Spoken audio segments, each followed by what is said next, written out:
본문 말씀을 통해서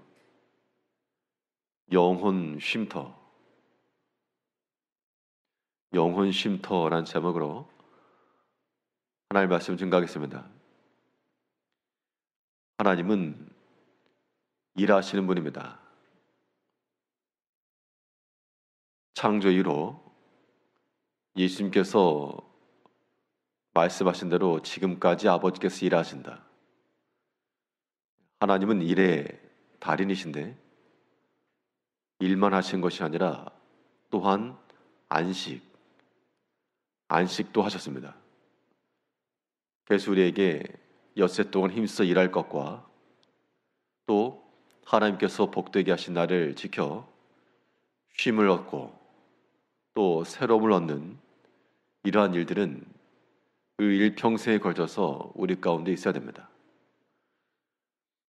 쉼이라고 하는 것은 아무것도 하지 않아서 쉼이 아니라 그 쉼을 통하여 새 힘을 얻고 또한 새로운 일을 할 수 있는 그런 조건인 겁니다. 우리가 영적인 일을 힘써 행할 때 기도도 하고 봉사도 하며 여러 가지 영적인 일을 행할 때 또한 우리 영혼에 있어서는 쉼도 필요한데 이 쉼이라고 하는 것이 어디서 이루어질까? 내 영혼이 쉼을 얻고 새 힘을 얻으려면 또 좀 쉬려고 그러는데 방해를 한다 그러면 제대로 쉴 수가 없습니다. 우리가 영으로 하나님을 만나기 위해서 우리 영혼이 쉴 만한 자리 또 방해를 받지 않을 만한 자리 그런 자리를 찾아야 될 것인데 우리 영혼이 안전함과 새 힘을 얻으려면 어떤 자리로 나아가야 될까? 오늘 본 말씀을 통해 살펴보게 되면 우리 영혼이 쉴 수 있는 곳은 주께서 계신 자리입니다. 주의 자리로 나아갈 때 우리는 거기에서 우리 영혼의 쉼과 또한 새 힘을 얻는 겁니다. 오늘 본문에서 다윗은 말하기를 내가 주의 계신 집과 그의 계신 자리를 사랑한다고 말하고 있습니다. 본문 8절에서 여호와여 내가 주께신 계신 집과 주의 영광이 머무는 곳을 사랑하오니 주께서 계신 집이라고 했기 때문에 우리는 주의 계신 곳을 찾아 나가야 됩니다. 찾아가라. 주께서 어디 계시는가 찾고 그곳을 향해 나아갈 때 우리 영혼의 쉼과 안전과 평안함이 있는 겁니다. 우리가 무엇을 찾는가라고 하는 것들을 유의 깊게 생각해 봐야 됩니다.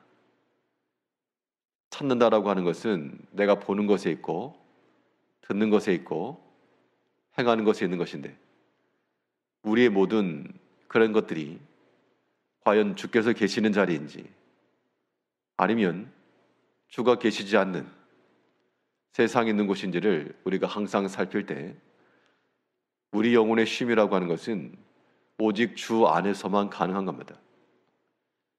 세상 온통 요란하고 분주하고 시끄러워서 지금 당장이라도 무슨 일이 있을 것 같지만 그러나 주님 계신 곳은 거기엔 평안함이 있고요. 거기에는 안정감이 있고 쉼이 있는 겁니다. 예수님께서 물 위를 걸어서 바다로 걸어오실 때 제자들이 그를 보고 두려워하였다. 예수님께서는 똑같은 풍랑이는 바다였으나 그것을 밟고 오셨고 그걸 두려워하던 제자는 물에 빠져갔습니다. 또한 예수님께서 배를 타고 건너가실 때 잠시 주무시고 계실 때 그때 또한 풍랑이 일어났지만 예수님의 주무심을 깰 수가 없었다. 바람과 바다도 순종하신 이기 때문에 예수님께서는 아무런 염려도 두려움도 없는데 제자들만 지금 분주한 겁니다. 제자들은 이 풍랑 속에서 이제 다 죽었다. 어떻게 태평스럽게 잠을 자고 계시는가? 빨리 깨워라.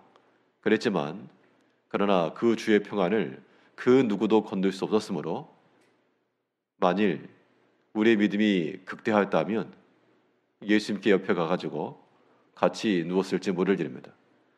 그런데 우리가 실상을 그렇지 못하는 거죠. 세상에 모든 염려가 많고 불안이 많고 두려움이 있고, 그래서 우리가 여전히 우리 영혼의 쉼을 얻지 못하고 불안정함 속에서 살아가는데, 그것은 우리 영혼의 무익입니다.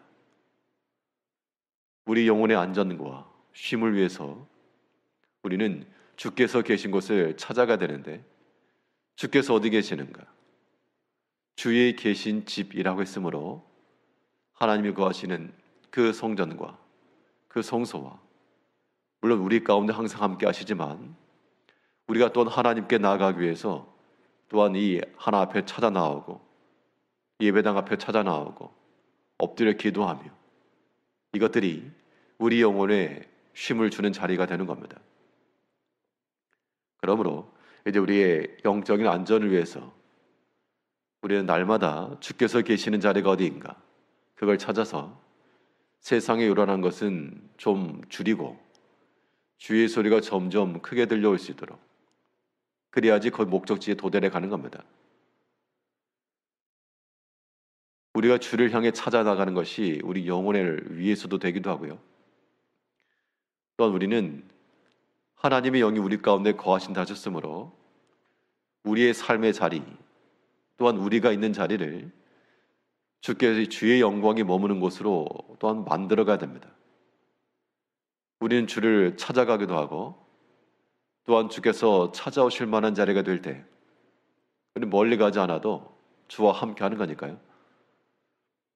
8절 다시 보시면, 여호와여 내가 주께서 계신 집과 주의 영광이 머무는 곳을 사랑하오니. 주의 계신 집과 영광이 머무는 곳은 같은 말이지만, 우리가 하나님 앞에 살아간다 할 때 우리가 힘써 주를 찾고 주께서 어디 계시는가, 나를 쫓아오는 저 무서운 무리들과 맹수들 앞에서 나는 하나님을 향하여 뛰어가노라, 주의 전을 향하여 달려나가는 그러한 모습이 우리 가운데 있어야 될 것이고, 또 우리가 있는 그 자리를 주께서 함께 하시는 자리가 돼요. 내가 있는 그곳이 곧 하나님의 나라가 세워지며 주의 영광이 드러나는 곳으로 변모되게 되면 그 자리가 우리 영혼의 쉼의 자리가 되는 겁니다. 하나님의 영광이라고 하는 것은 사람이 생각한 대로 사람의 조건을 따라 하나님의 영광을 받으시는 것이 아니라 하나님의 영광 그 자체가 영광인 겁니다. 근데 그 하나님의 영광과 능력이라고 하는 것이 어디서 나타나는가? 우리가 이것을 주목을 해야 되겠는데요. 어떤 사람이 무거운 짐을 들어올 수 있는 힘이 있다.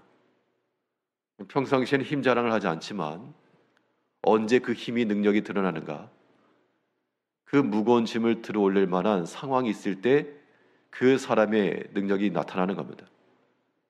이것 좀 들어주시오. 번쩍 들어올리죠. 그러면 그 사람이 가진 능력이 나타나기 때문에 박수를 받고 영광을 얻는 겁니다. 우리가 하나님의 영광을 돌린다 할 때도 내가 무엇인가를 잘해서 영광을 줍니다, 그런 뜻이 아니라 하나님의 능력이 나타나는 그 자리가 영광인 겁니다. 하나님의 능하심, 하나님의 도우심, 하나님의 보살피심, 이 모든 것들은 결국 우리의 여러 가지 약함과 고난과 극한과 낮아짐과 이런 상황 속에서야만이 하나님의 그 충만하심과 능력이 나타나므로 우리는 그러한 때가 있을 때마다 하나님의 영광이 머무는 곳으로 만들어가야 됩니다. 하나님의 영광이 머무는 곳으로 만든다는 것은 온전히 주께 의탁하는 겁니다. 하나님이 의지하는 것이고 하나님께 구하는 겁니다.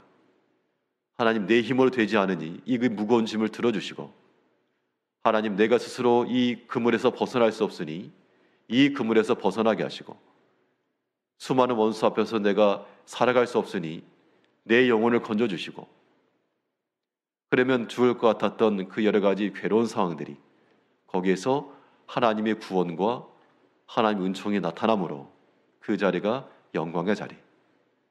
그러므로 우리 인생의 삶 가운데서 우리가 여러 가지 고난과 아픔과 약함을 가질지라도 하나님 우리와 함께 하시기만 하면 그 자리가 내 영혼의 큰 쉼의 자리요, 방향의 전환의 자리며 더 나은 곳으로 나아갈 수 있는 계기가 된다는 겁니다.